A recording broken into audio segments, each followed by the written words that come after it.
សក្តានុពលនៃតំបន់ទេសចរជ្រាវ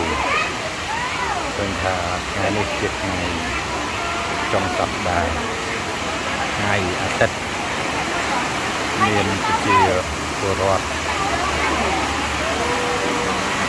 មានទេសចរអញ្ជើញមកលេងយ៉ាងច្រើនកក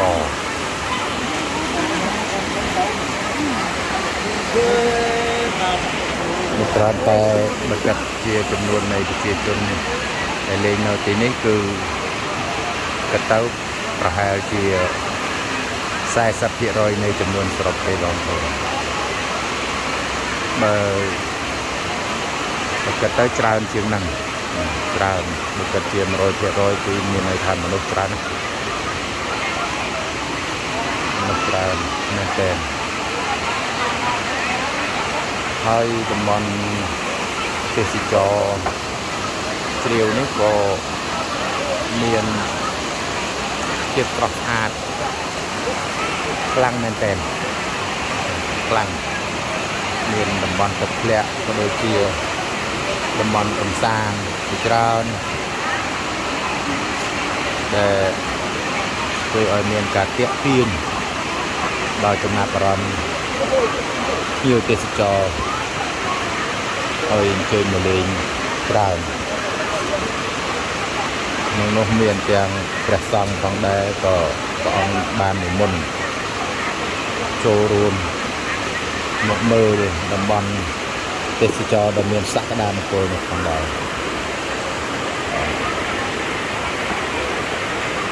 ហើយខ្ញុំបាទថ្ងៃនេះក៏មានគាត់សំណាងដែរដែលបានមកកំសាន្តលេងនៅតំបន់នេះជាលក្ខណៈគ្រួសារដែរគ្រួសារ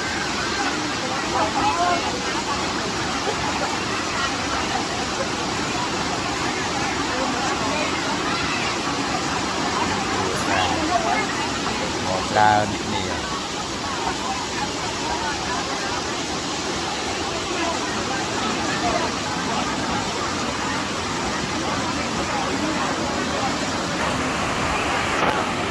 បាទចាសូម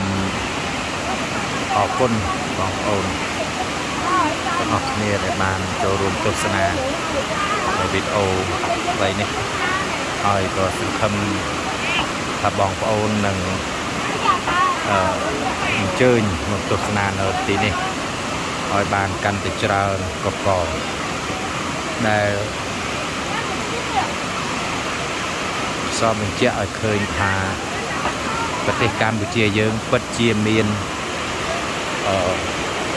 តំបន់ធម្មជាតិដ៏សម្បូរបែបយ៉ាងច្រើននិយាយជារួមនិងនិយាយដោយឡែកគឺខេត្តកំពង់ស្ពឺមានកន្លែងកំសាន្តលេងច្រើនណាស់បងប្អូនកន្លែងទេសចរជាច្រើនកន្លែងដែលបងប្អូនអាចអញ្ជើញមកទស្សនាបានតាមការគួរបាទសូមអរគុណសូមជម្រាបលា